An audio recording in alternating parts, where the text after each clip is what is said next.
Уважаемые коллеги, надеюсь, что также и среди аудитории сегодня есть мои друзья, потому что я люблю Лондон, часто бывала в Лондоне до пандемии, и есть опыт взаимодействия с английскими юридическими фирмами, и смею надеяться, что есть друзья в Лондоне. По крайней мере, у вас точно есть друзья в Москве. Это офис «Регион Сервис», и мы всегда рады быть вам полезными в России, в Сибири, на Урале и, конечно, в Москве по любым вопросам, связанным с правом. Меня зовут Евгения Червец, я руководитель московского офиса коллегии адвокатов «Регион Сервис». Я более 12 лет занимаюсь юридической профессией, значительную часть в статусе адвоката. То есть вся моя жизнь – это юридический консалтинг, мои клиенты, цивилистика, судебные споры. Я по складу своего характера и по той специализации, которая сформировалась за время моей работы, отношу себя к литигаторам, люблю это дело. Для меня большая честь по приглашению Бена выступить на сегодняшнем мероприятии русскоязычных юристов Лондона. Это огромные профессионалы. У меня положительный опыт работы с английским правом и с английскими специалистами. Более того, я начну с такой неформальной части. Когда я еще была студенткой, я сама из Кемерово, закончила мое первое профессиональное образование, это Кемеровский государственный университет. Я участвовала в качестве паралигала на старших курсах в одном большом проекте уже в рамках команды «Регион Сервис». Нашим клиентам были крупные поставщики угля, они поставляли уголь в европейские страны. Когда возник спор, по-моему, неважно с какой компании, по-моему, это была турецкая компания, для проведения арбитража в Лондоне клиент инструктировал юристов Клайд & Ко. Мы, как российские адвокаты клиента, которые очень хорошо знали бизнес здесь, в России, и договорную конструкцию, участвовали, более того, в ее формировании, мы были тоже привлечены к этой работе, чтобы помогать английским коллегам. И я ездила вместе с партнерами в Москву, тогда из Сибири, на эти переговоры, видела старшего партнера, который отвечал за этот проект, его старшего юриста и его паралигала, которые приехали на встречу с клиентом. И это был высший пилотаж юридической работы и встречи. Я очень многому научилась. Когда я вернулась в Кемеровский офис, я делилась с коллегами самыми восторженными отзывами о том, что я никогда не видела, во-первых, зимой юристов, женщин с голыми ногами и в туфлях. Она не была в ботинках на меху, несмотря на то, что встреча была в феврале. И самое главное, конечно, не это, а то, как встреча была организована и подготовлена. И с тех пор для меня английские юристы – это очень высокий, синоним очень высокого стандарта качества их работы. Надеюсь, что в определенной мере этот стандарт нам удалось реализовать и в рамках коллегии адвокатов «Регион Сервис». Моя тема сегодня, о которой бы я хотела вам рассказать, это правовой климат в России в эпоху антикризисного законодательства. 2020 год был уникальным опытом для всех юристов, потому что, с одной стороны, это огромный стресс для людей, с другой стороны, это большие возможности, которых мы не имели раньше. Это то, что сделало действительно нас сильнее, открыло те стороны практики и наши компетенции, которых раньше мы не использовали, и научила нас очень многому, что нам пригодится далее. Я глубоко убеждена, что такие времена, которые мы все испытываем сейчас, они пройдут, а вот те навыки, которые мы обрели в течение этого сложного времени, останутся с нами навсегда. На мой взгляд, как практика, которая работает в основном с российским правом и российскими государственными судами, российское право и система справились с этим вызовом достойно.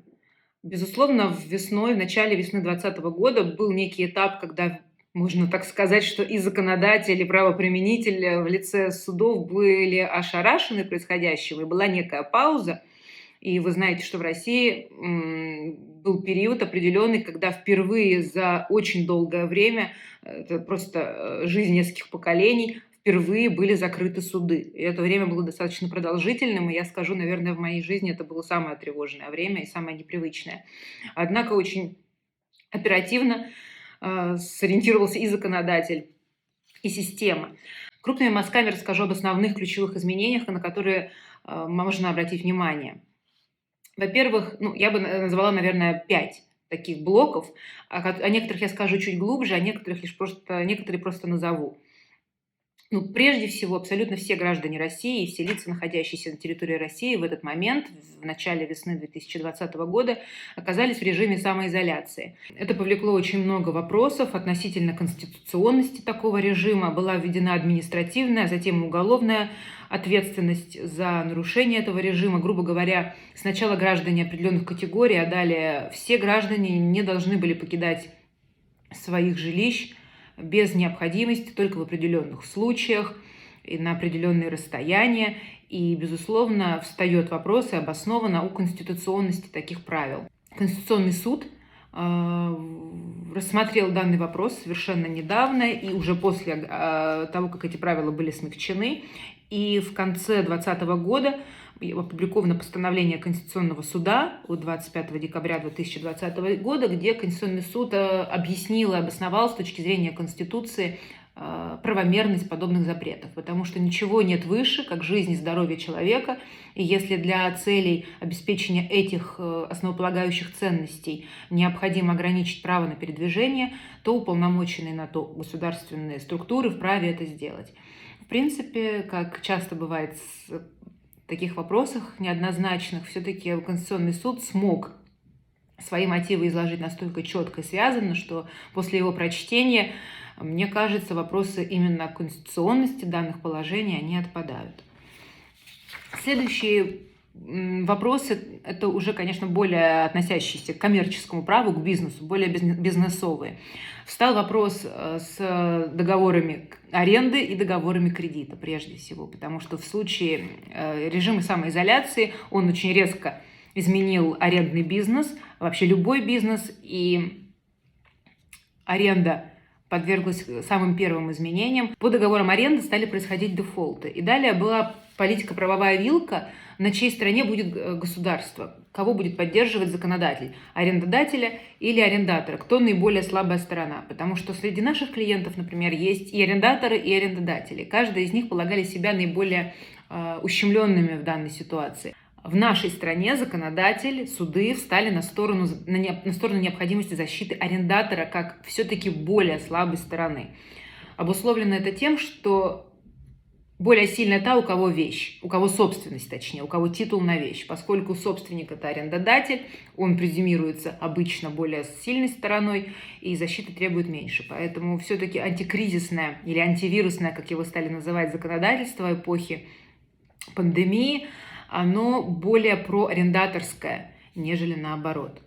Очень похожие правила введены и в регулирование, которое относится к кредитным отношениям. Для очень существенного круга заемщиков, прежде всего, конечно, защищается малый и средний бизнес, индивидуальные предприниматели и просто граждане, которые не могут в связи с приостановлением деятельности большинства предприятий, бизнеса оплачивать свои кредиты.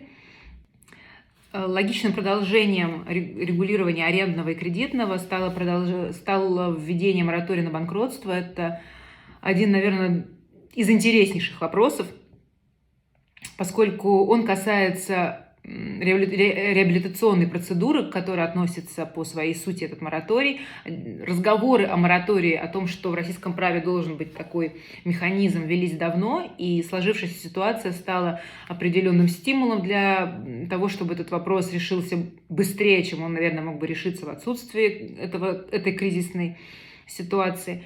Мораторий был введен на полгода постановлением правительства, определялся круг компаний, которые подпадали под это правило. На практике возник интересный вопрос о том, входят ли в список, точнее так, могут ли пользоваться правом на мораторий те компании, которые не являются, строго говоря, указанными, названными в соответствующих списках, но которые входят в одну группу с теми предприятиями, которые были прямо там названы. Да, распространяется мораторий на компании, группы, и есть реальные кейсы в российских арбитражных судах по данному вопросу. Всколыхнулся интерес к форс-мажору. В писанном праве, в континентальном, в российском в том числе, разумеется, есть правила о форс-мажоре. Они всегда были в Гражданском кодексе российском, есть по умолчанию практически в каждом российском договоре. Однако, как шутили некоторые спикеры во время пандемийных бесконечных вебинаров и конференций, Лишь только во время пандемии многие юристы стали вообще читать эти статьи и задумываться о том, на какой случай они предусмотрены. Потому что не секрет, что за долгие года практики не каждый юрист вообще сталкивался со ссылками или там, со спорами по форс-мажору в контрактных отношениях. Действительно, это редко применяемое правило закона и договора. Но 2020 год форс-мажор – самая актуальная тема всех вебинаров. Гражданский кодекс и любой другой кодекс, на мой взгляд, должен давать отправные идеи, принципы и общие правила, которые даже в случае отсутствия специального регулирования позволяют решить кейс. Потому что, как вы знаете прекрасно, судья не вправе отказать в защите лицу, истцу, по той причине, что нет нормы, которая бы регулировала это отношение. На практике выяснилось, что не всем практикующим юристам действующего инструментария, который необходимо толковать, где-то применять по аналогии, где-то толковать расширительно, а также телеологически, то есть исходя из цели этой нормы, а не буквально. Вот эти приемы применения общих каких-то правил, они вызывали сложность и в этой связи требовали уточнения. И дальше мы столкнулись с проблемой или явлением, как коллеги из Forbes это назвали, бешеного принтера. Дальше очень кратко, потому что я знаю, что мое время меня поджимает. Дистанционная работа граждан и меры социальной поддержки. Я сразу отодвину в сторону блок про право социального обеспечения. Я не являюсь специалистом в этом вопросе. И удаленная работа – это было понятие, неизвестное трудовому праву российскому. И сейчас готовится законопроект, который как раз-таки будет регулировать этот вопрос. Дальше наиболее близкий пункт, я оставила его на самый конец своего выступления, это работа судебной системы, онлайн-правосудие. Я обожаю эту тему, потому что она мне близка, как литигатору. Арбитр изменил жизни российских юристов.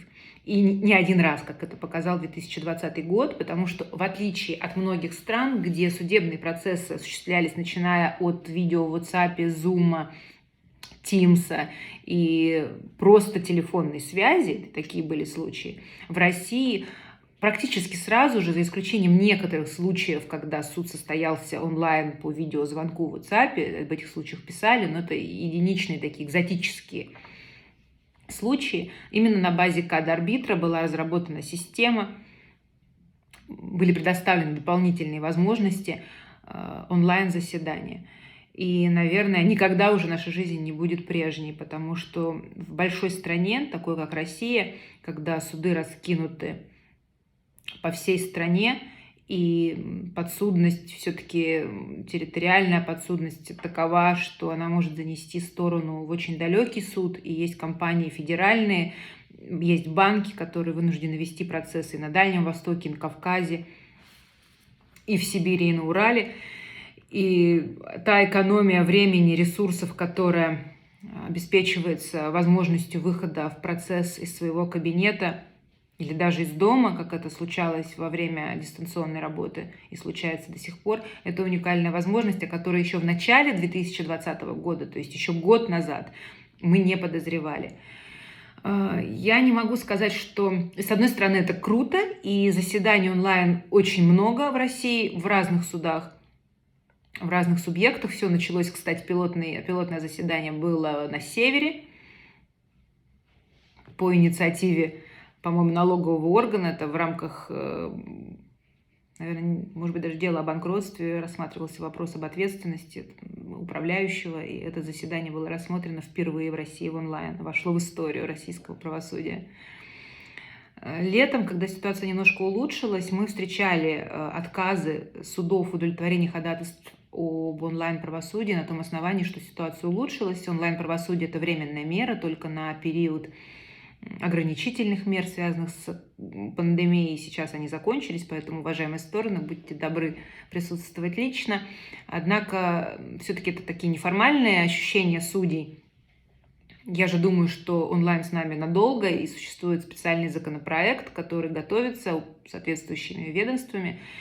Есть рабочая группа, в нее входят не только представители Минюста, но и все-таки представители адвокатуры, что очень важно. И я надеюсь, что этот проект увидит жизнь, вступит в силу, и онлайн-правосудие станет реальностью нашей не только в эти тяжелые времена, но и дальше. Интересно не само даже онлайн-правосудие как таковое, это просто очень полезная утилитарная вещь, с ней связано очень много вопросов, на которые нам еще предстоит ответить, связанными с ролью суда, с атрибутикой суда, с правами сторон, с возможными нарушениями, злоупотреблениями. Однако надо смотреть дальше, и внедрение цифры в нашу жизнь и в работу консалта, и, безусловно, в деятельность инхаус юристов, а теперь уже и суда, изменит юридическую профессию серьезным образом, и процесс как отрасль права тоже, потому что я уже говорила про территориальную подсудность, которая может занести тебя куда угодно, в любой субъект. Насколько это будет актуально, сохранение сложившейся веками традиции применения территориальных привязок, это большой вопрос, потому что если мы судимся в онлайн, то важны ли территориальные привязки, должны ли они сохраниться, либо суды смогут формироваться исключительно по специализации. И, в принципе, тренд на это мы видим, потому что в России существует суд по интеллектуальным правам. Вы знаете на примере арбитража, что есть суды, которые специализируются только на инвестиционных спорах или только на подрядных спорах, и бизнес поддерживает такое разделение, такую специализацию, потому что ты можешь получить более качественную услугу, я называю услугой это разрешение споров, за более короткий срок и, возможно, с меньшими издержками и расходами.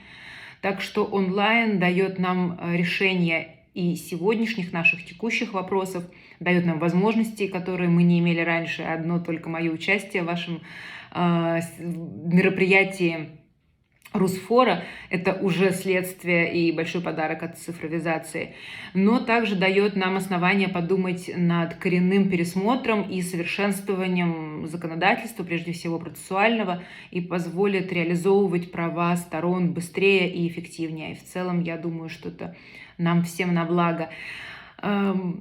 На этом я бы хотела завершиться, я и так заняла очень много времени, и буду рада пообщаться с вами вживую, ответить на ваши вопросы.